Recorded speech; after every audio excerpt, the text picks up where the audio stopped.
Η υπόθεση είναι ότι επειδή τέλος πάντων δόθηκε αυτό το αμφισβητούμενο κομμάτι της περιουσίας της, ίσως αυτό να εννοεί όλο ο κ. Δαβούτογλου. Το ορφανοτροφείο που δόθηκε πίσω. Ναι. Υπήρχε εκδίκηση στο Ευρωπαϊκό Δικαστήριο και έχασε η Τουρκία.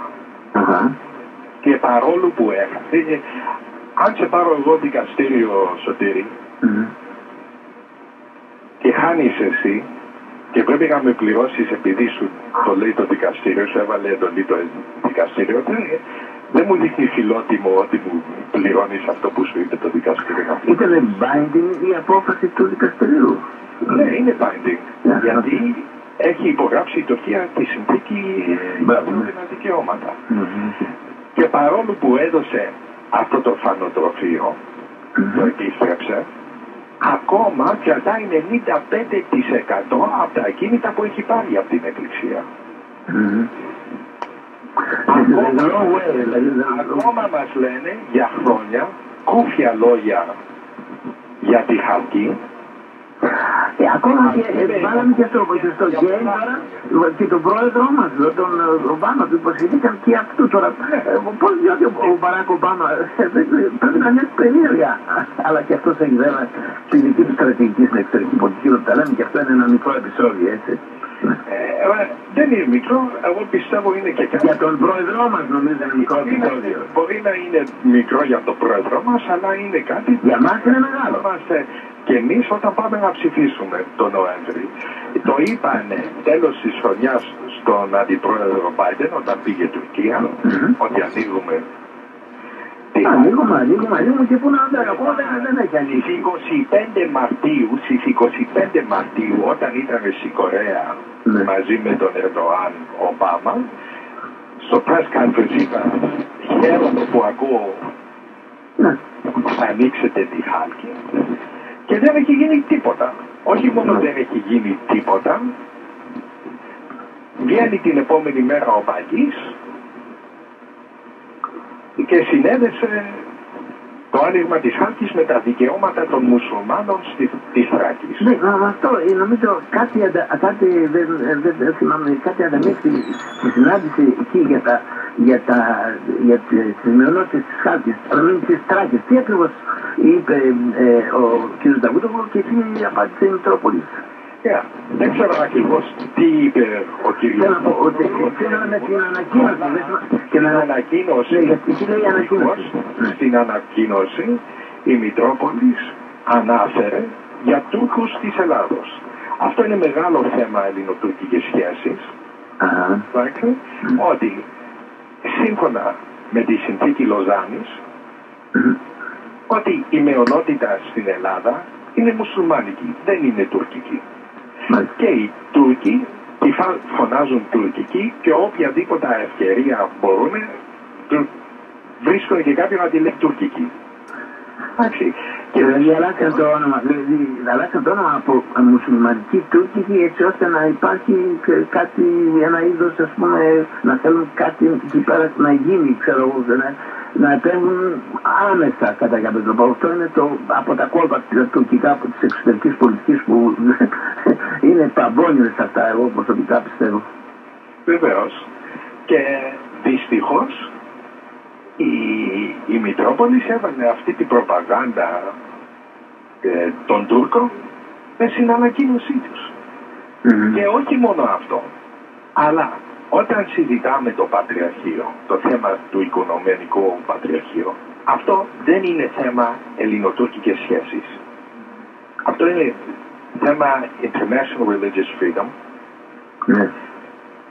και δεν πρέπει να συνέδεται αυτό το θέμα με τα ελληνοτουρκικά.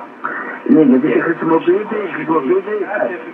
χρησιμοποιείται από τους Τούρκους και το θέμα αυτό για να έχει σαν ένα tool to work against them. Δηλαδή το χρησιμοποιούν και αυτό για να επιβάλλουν τους δικούς τους σκοπούς όσον αφορά την εξωτερική της πολιτική. Ακριβώς. Και αν οι Τούρκοι θέλουν να δείξουν καλοσύνη, αν θέλουν να κάνουν κάτι. Που ευχόμαστε όλοι εδώ τα λέμε, γιατί πρέπει οπωσδήποτε αυτές οι δύο χώρες να βρουν κάτι κοινό έντιμο και να ζήσουν αρμονικά για το καλό και των δύο χωρών. Ναι. Αλλά αν θέλουν να δείξουν φιλία, ας πούμε, και θρησκευτική, γιατί η Μητρόπολης επιμένει ότι αυτό που έκανε ήταν για τη θρησκεία και μας έχουν πει μας έχουν δώσει χίλιες δικαιολογίες γιατί δεν μπορούν να ανοίξουν τη Χάλκη.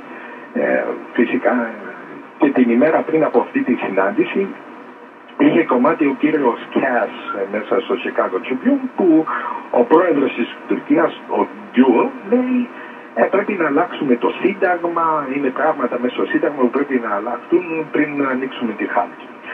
Εντάξει, να αναγνωρίζετε ένα πολύ απλό πράγμα που μπορούν να κάνουν είναι να αναγνωρίσουν αμέσως ότι ο Πατριάρχης είναι οικουμενικός.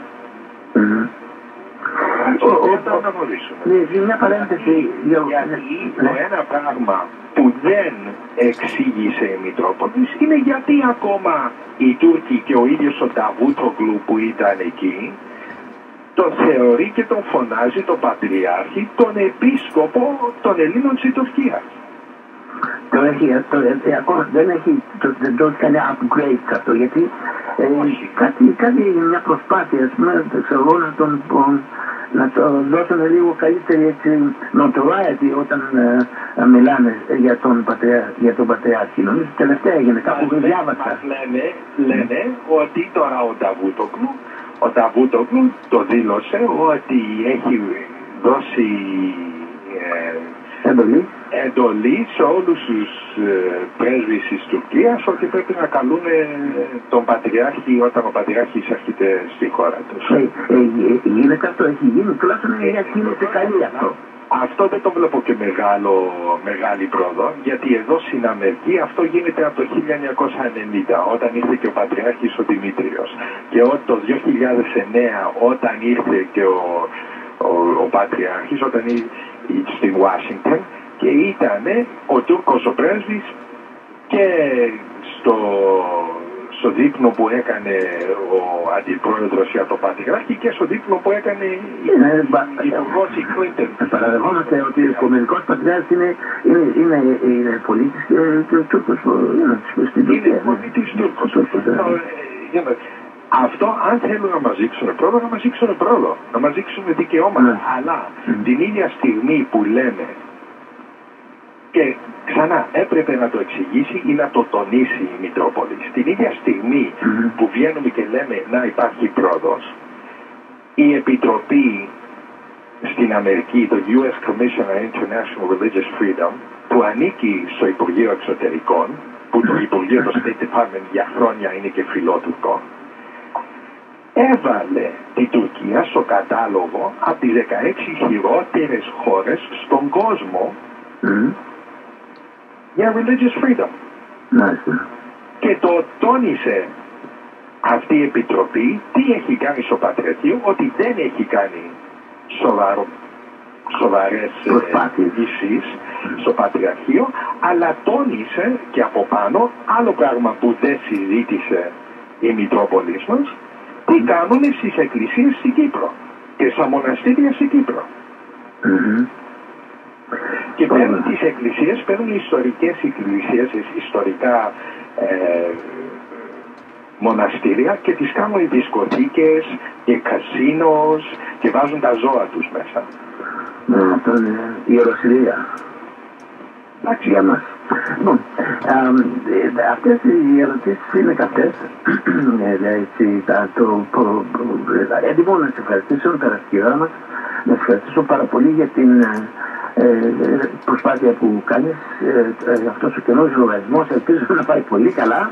Ακούγεται πολύ έτσι, θα λέγαμε, promising, υπόσχεται πολλά, κάτι που έλειπε. Τώρα όσον αφορά βέβαια για το ζήτημα της ελληνοτουρκικής φιλίας, όπως είπαμε και όπως όλοι ευχόμαστε να προχωρήσει, αλλά συμφωνώ μαζί σου, Θα πρέπει it takes two to tango. Θέλει δύο για να χορέψουν το ταγκό όμορφα και ωραία και δημοκρατικά. Μέχρι τώρα η Τουρκία, προσωπικά εγώ τόσα χρόνια σε αυτές τις δουλειές, δεν βλέπω να κάνει τις κινήσεις που πρέπει να κάνει, όπως κάνει η κίνηση η Ελλάδα, να κάνει και η Τουρκία, ώστε να συναντούν κάπου στη μέση, να γίνει δηλαδή συμβιβασμός. Αυτό δεν το βλέπω μέσα της Τουρκίας. Και ελπίζω όλα να πάνε καλά και σε αυτό το τομέα. Τώρα η Τουρκία δεν έχει τίποτα, η Ελλάδα δεν παρουσιάζει κανένα κίνδυνο στην Τουρκία. Και η Τουρκία, αν θέλει πραγματικά να πάρει τη θέση της στη Δύση και στην Ευρώπη, πρέπει να καταλάβει ότι η Ελλάδα και η Κύπρο μπορεί να είναι φίλοι. Στην Κύπρο, αυτό να ξέρουμε και να το τονίσω πάρα πολύ, δεν είμαστε εθνικιστές, δεν είμαστε αυτά άτομα που λέμε είναι παλιάνθρωποι οι Τούρκοι. Φυσικά και στην Κύπρο, από τη στιγμή που άνοιξε, που έγινε άνοιγμα στη πράσινη γραμμή, έχουμε δώσει πάνω από 50.000 διαβατήρια σε Τουρκοκυπραίους. Εντάξει, τους αφήνουμε να έρχονται να δουλεύουμε και στην Κύπρο. Έχουν γίνει 15 εκατομμύρια άτομα έχουν περάσει από το 2004 από την πράσινη γραμμή. Ότι μπορούν και οι Έλληνες και οι Τούρκοι να ζήσουν μαζί και σε αυτήν το ξέρουμε. Αλλά είναι η κυβέρνηση της Τουρκίας και ο στρατός της Τουρκίας που πρέπει να δείξει πρόοδο. Με την αρχή αυτή να σε ευχαριστήσουμε και μπορεί να υπάρχει συνέχεια σε αυτό το θέμα. Ευχαριστώ εμείς να δεχόμαστε και άλλου είδους απόψεις, έτσι ώστε να γίνει ένας γόνιμος διάλογος για το καλό, όπως είπαμε, και αυτού που πρέπει να γίνει ένας από τους σκοπούς της ελληνικής και τουρκικής πολιτικής που θα λέγεται ελληνοτουρκική φιλία, αλλά με ίσους όρους. Να σε ευχαριστήσω και πάλι. Να είστε καλά. Έτσι, καλημέρα. Γεια σου.